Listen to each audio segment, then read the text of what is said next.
DSB and Action. Halo semua, balik lagi dengan kita di sini di DSB bicara soal bisnis. Ini ada Teh Farah yang akan memandu acara pada siang hari ini. Oke, karena ini episode yang spesial ya, kita kedatangan bintang tamu yang sebelumnya udah pernah datang. Ya, dimana yang kemarin kita ngebicarain tentang kopi ya bang. Nah, dengar-dengar katanya nggak cuma kopi bang, saya jalan sedikit ada Dakaramat. Nah itu tuh, ya, mungkin teman-teman sih penasaran gitu ya. Iya, kayaknya selain itu kayak ada lagi sih sebenarnya. Mungkin langsung kita sambut aja lah ya, Bang. Terima kasih. Terima kasih Pak dan Farah ya, double F ya. Gimana Bang, kabar baik? Alhamdulillah, sehat Bang? Alhamdulillah, kita harus tetap sehat nih. Iya benar banget. Kesehatan itu mahal. Iya benar banget Bang. Iya. Oke, jadi teman-teman kemarin kita udah sempat ngebahas bisnis Bang Giman mengenai kopi. Nah, karena di sini kita dengar ada bisnis lain, kita di sini mau nanya-nanya nih Bang. Iya. Nah, sebenarnya tuh selain kopi ada bisnis apa aja sih Bang? Iya bang. Ya memang gini ya, kalau prinsipnya kan kita Dakara Group ini kita bagi menjadi 3 segmen lah ya bisnisnya. Oke Bang. Pertama itu tentang pendidikan, kedua tentang bisnis UMKM IKM, ketiga tentang energi dan lingkungan. Oke Bang. Gimana tuh Bang, bisa jelasin kan konsepnya akademik, Ya. gitu kan, Terus energi gitu ya, terus kuliner ya, kopi gitu.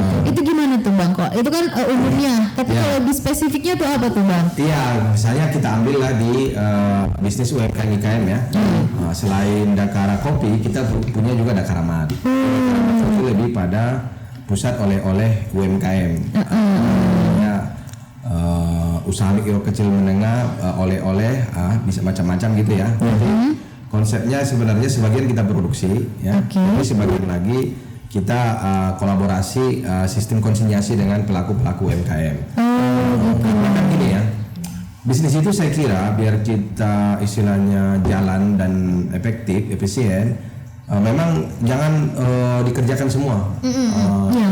Jadi ada misal seperti bolu itu yang kita produksi, ada keripik-keripik ya, dan yang sifatnya bisa kayak kopi kan yang kita olah, kita roasting, itu kita lakukan. Tapi kan ada teman-teman misalnya dia buat cireng gitu ya, terus dia misalnya buat kerupuk sambal ya, ada macam-macam lah gitu ya, termasuk juga misalnya yang sablon ya kan, kita kerja sama aja dengan yang punya sablon. Terus ada juga teman tuh yang jualan helm, itu kita kerja sama. Ada juga adik-adik dari kehutanan itu, mereka buat semacam oleh-oleh dan istilahnya kerajinan dari wood gitu ya, dari kayu. Itu kan kalau misalnya kita produksi dan harus kita siapkan semua peralatannya, kita rugi sendiri. Iya, makan waktu banyak ya Bang ya. Itu makan biaya, pasti juga ngontrol SDM-nya ribet, makan waktu gitu. Nah, jadi mending kita ajak kerjasama. Prinsipnya teman-teman yang punya produksi, yang punya produk, ya kan, silakan kita kolaborasi. Kinitipkan barangnya di Dakaramat. Kami di Dakaramat menyiapkan saya talasenya, menyiapkan penjualannya, kita jual juga secara online gitu ya, secara online, dan kita jual juga secara offline. Ini Dakaramat itu kan tetangga persis Dakara Kopi. Iya, iya, kalau kita ke Dakar Kopi sebelah kiri market, Dakaramat. Lengkap lagi ya Bang ya, banyak banget ya kayak UMKM yang diajak kerjasama. Iya, sekarang juga lebih banyak yang sifatnya herbal. Sekarang Ada tuh misalnya contohnya biolangsing. Jadi tapi ya,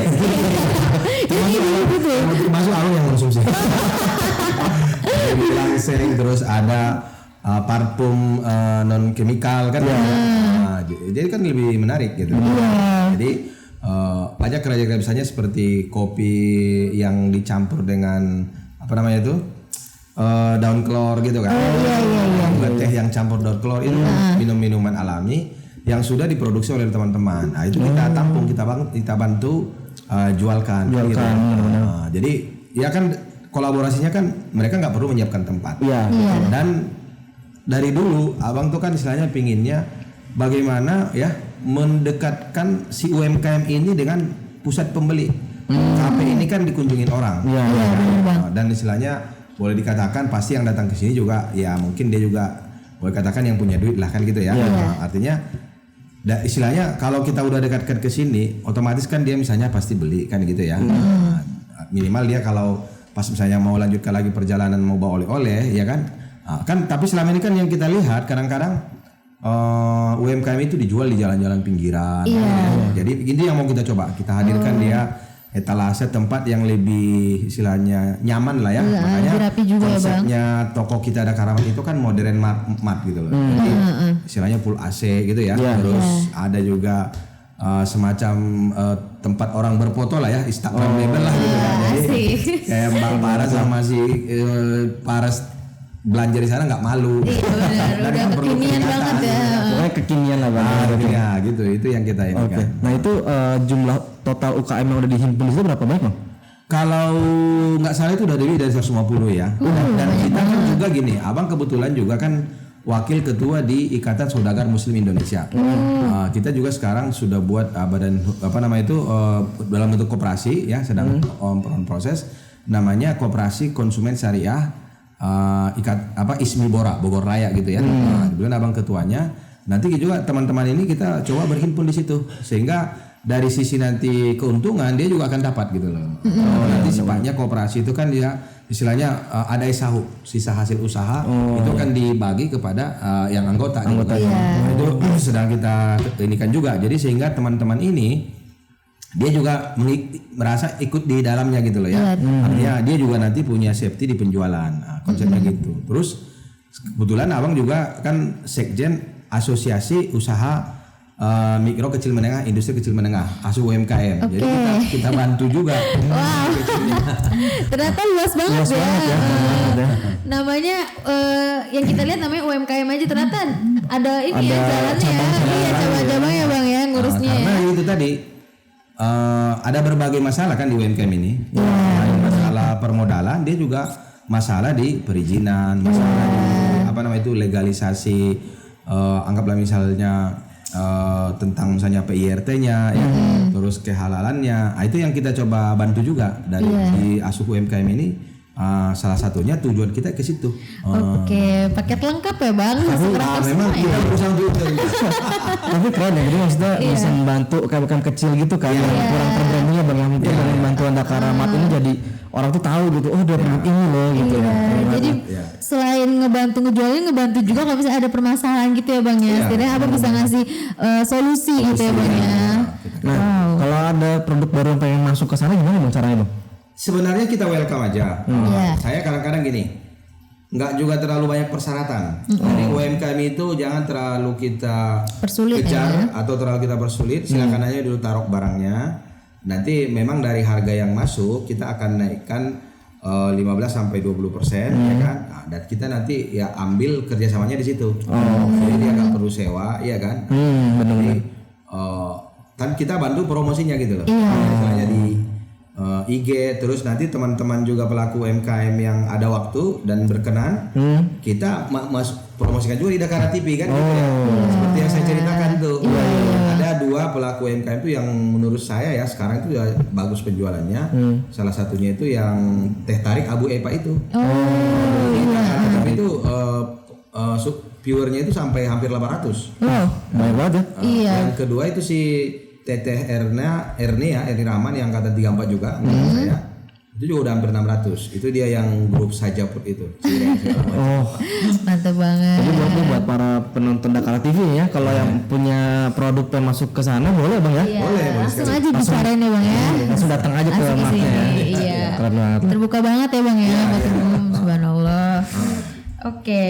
Nah kan itu Dakara Mart ya Bang ya. Nah kalau Dakara yang lain gimana nih Bang? Kayak yang tadi energi gitu.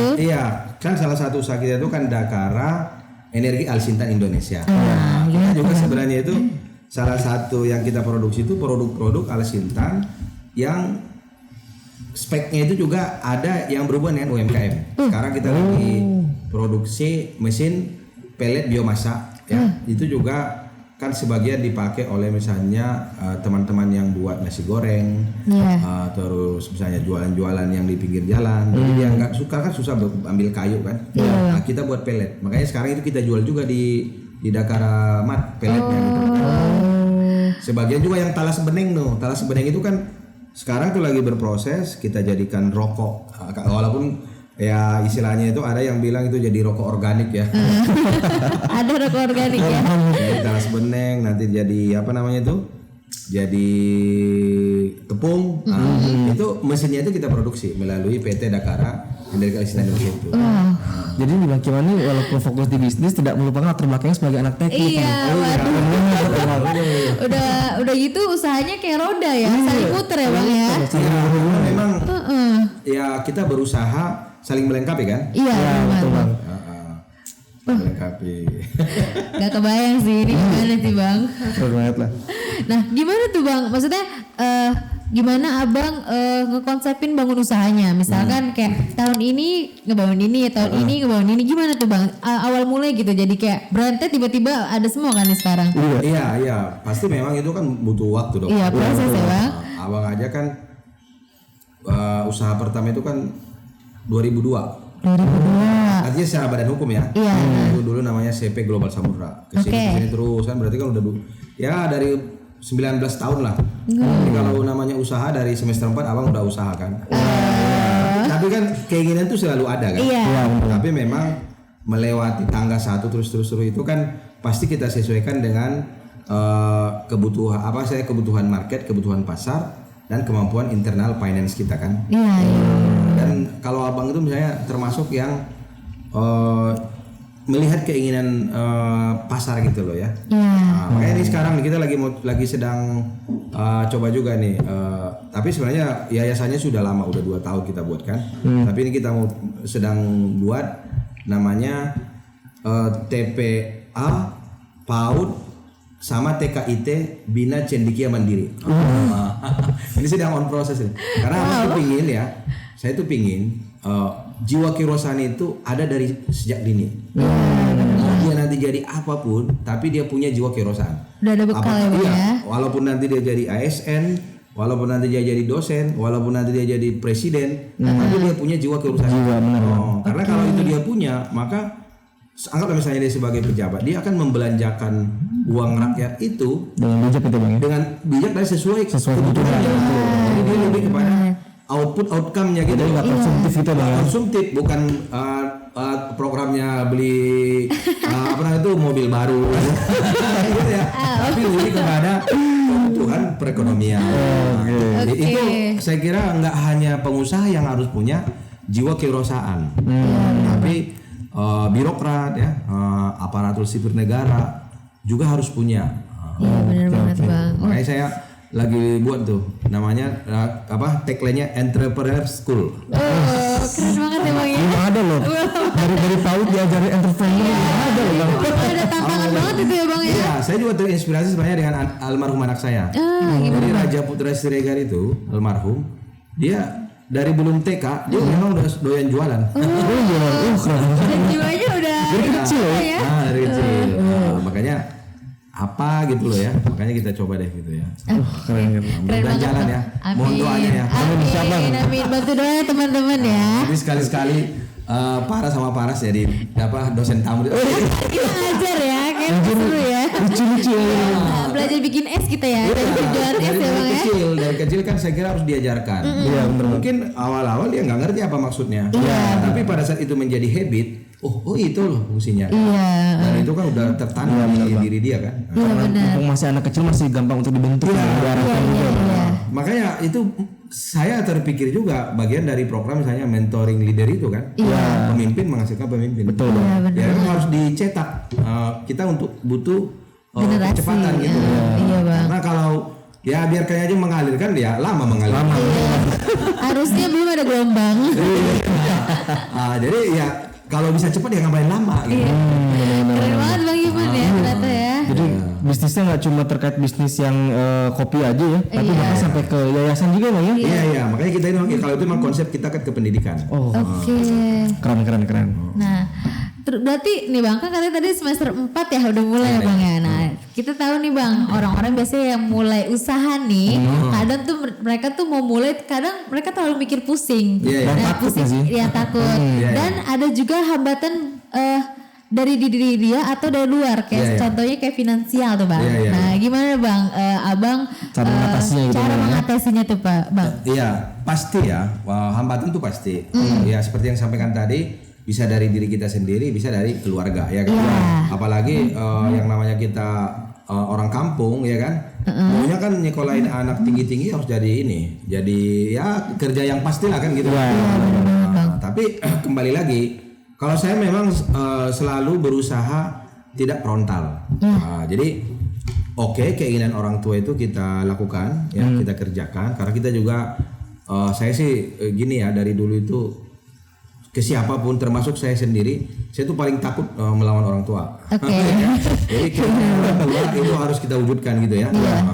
Tapi kan kita wujudkan itu juga kita kerjakan sesuai dengan kemauan kita kan gitu kan. Nah, kalau kita bisa istilahnya berbarengan, sebenarnya kan yang ditakutkan terutama lingkaran keluarga kita, yang dia takutkan kan anaknya ini nanti nggak bisa hidup atau nggak bisa survive, istilahnya tanpa misalnya penghasilan atau kerja yang tetap kan gitu ya. Kan itu biasanya kan lebih kepada pengalaman empiris dia kan gitu ya.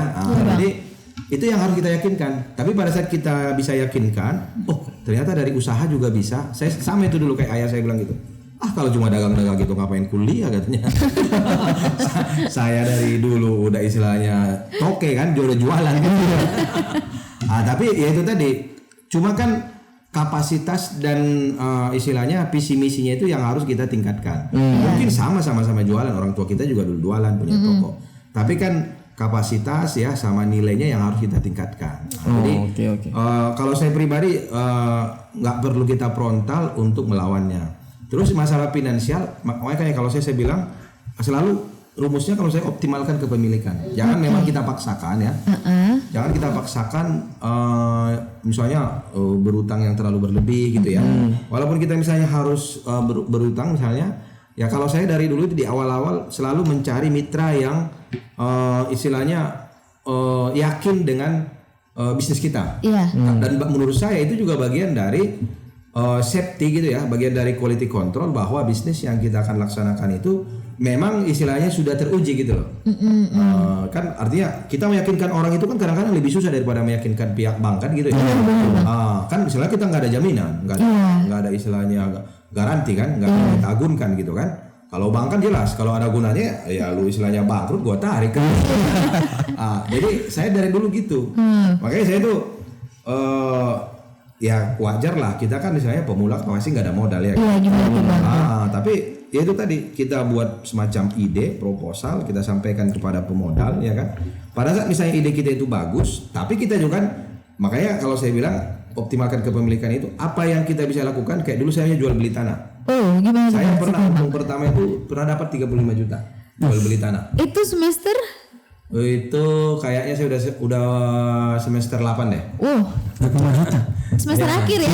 Baru UKT bisa berapa kali itu ya?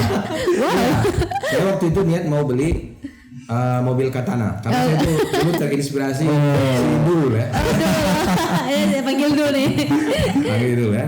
Wih, keren juga nih beli Katana, kan dapat waktu itu kan. Kan. Cuma saya mikir lagi, kalau nanti saya beli, nanti bensinnya dari mana? Makanya abang mulai buat rental mobil. Akhirnya saya kredit tuh Kijang Grand ya kan.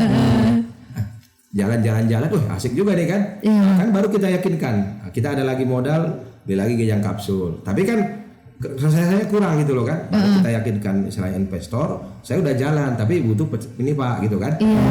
Tapi saya waktu main itu saya udah punya tambal ban segala macam kan. Baru saya beli angkot, baru pasang rental sampai 28 rentalnya kan gitu.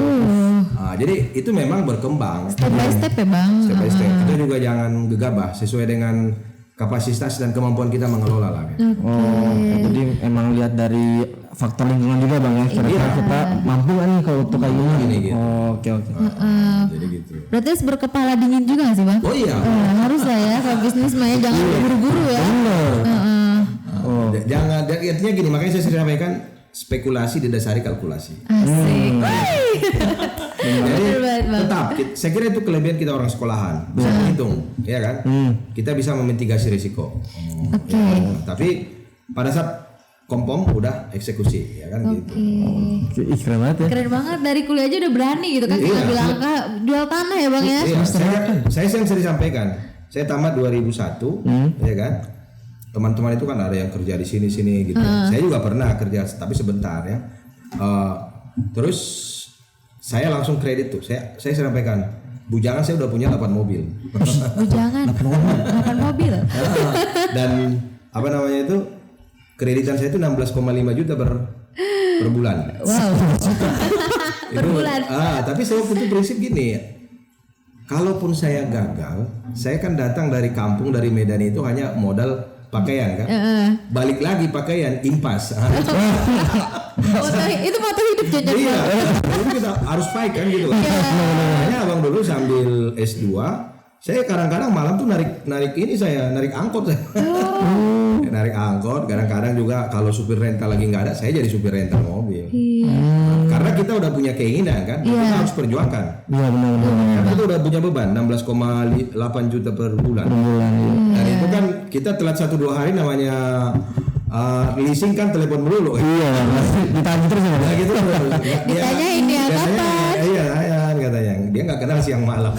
Wow. Berarti secara langsung kalau misalkan kita punya keinginan dan kita yakin, pertahankan dan jalankan ya Bang ya. Iya. Makanya saya dari dulu itu memang agak istilahnya juga ya, di samping orang tua juga nggak ada gitu ya. Saya juga berusaha tidak meminjam modal dari orang tua. Karena saya takutnya karena uang orang tua saya tidak serius menjalankan.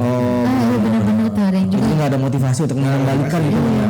Jadi tapi kalau kita misalnya minjam ke istilahnya rekan bisnis atau ke bank, ya itu kan jelas. Ya, Ada karena tanggungan dari gitu Bang ya. ada reputasi harus dipertahankan ya Bang. Iya. Betul. Oke. Wow. Keren banget Bang. Nah Bang kan abang ini udah menjalankan bisnis ya Bang ya. Nah kita pengen tahu nih Bang, kayak abang ini basicnya diambil dari mana Bang? Karena kan basic bisnis itu kan nggak diajarin ya. Di kuliah kan nggak diajarin ada Bang. pelajaran basic bisnis. Iya. Apakah abang nih prinsip terang NLR kayak saya coba dulu aja gitu? Atau gimana, Bang? Iya. Ya memang mungkin juga ada mungkin sebagian dari orang tua kali ya. Karena abang tuh kebetulan pokoknya kalau saya ingat saya udah jualan di toko. saya. Karena ayah saya itu punya warung dulu. Jadi saya SMP saya ingat dulu dibelikan Astrea Star itu ya. Jadi saya udah bagus tuh. Boleh saya bawa ke sekolah dengan catatan pulangnya saya harus belanja kebutuhan toko. Jadi boleh bawa motor tapi pulang nanti belanja ke pasar gitu ya. Jadi orang tua itu nggak kasih cuma-cuma gitu loh. Mendidik ya Bang secara langsung ya. Makanya saya tuh kepikir juga bikin sekolah Bina Cendekia Mandiri itu gitu. Jadi dia dari TPA, dari PAUD ya, sampai TKIT gitu ya. Mudah-mudahan nanti lanjut gitu kan. Sudah ada jiwa kewirausahaan itu. Jadi misalnya kita bikin nanti market weekday atau apa gitu kan. Jadi, walaupun misalnya mereka pokoknya saling membeli deh gitu Iya kan. berkreasi ya Bang ya. Iya, tapi dia kan udah jadi habit dia. Iya. Sekarang coba yang paling susah itu kan jadi marketing. Iya bener Bang. Iya. Jadi misalnya Farah bawa coklat buatannya di rumah ke sekolah, jual ke temannya, kan belum tentu ada yang mau. Makanya anak saya dulu almarhum tuh si Raja, dia TKA aja di tasnya itu jualan semua. Ya memang kadang-kadang juga sebagian kita motivasi ya. Tapi kan dia nggak malu. Dia nggak malu jualan sama teman-temannya. Iya bener Bang. Itu udah modal besar ya. Iya. Gitu. Tapi emang kalau misalkan sekolahnya bener jadi, wah anak kecil itu perhitungannya udah kalah nih kita nih. Mau ini duit dulu ya. Iya, tapi kan minimal juga menurut saya dia kan merasakan susahnya. Iya. Anggaplah misalnya kan dia terbiasa tuh misalnya kasih jajan orang tuanya 20.000 sehari. Tapi kan dia udah mulai merasakan jualan 2.000 aja susah. Iya. Berarti kan ayah mak saya itu susah cari duit. Biar makin menghargai uang ya Bang ya. Iya, menghargai uang dan dia membeli fungsional gitu loh. Jadi bukan konsumtif seperti yang tadi. Saya pinginkan itu gitu. Kalau itu kejadian, harusnya sih kita bisa jadi negara maju, ya kan? Bisa setia Dakara TV. Dapatkan terus informasi seputar pendidikan, bisnis UMKM IKN, serta energi dan lingkungan, dapatkan terus notifikasi dari YouTube channel Dakara TV. Jangan lupa subscribe, like, comment, and share YouTube channel ini. Welcome,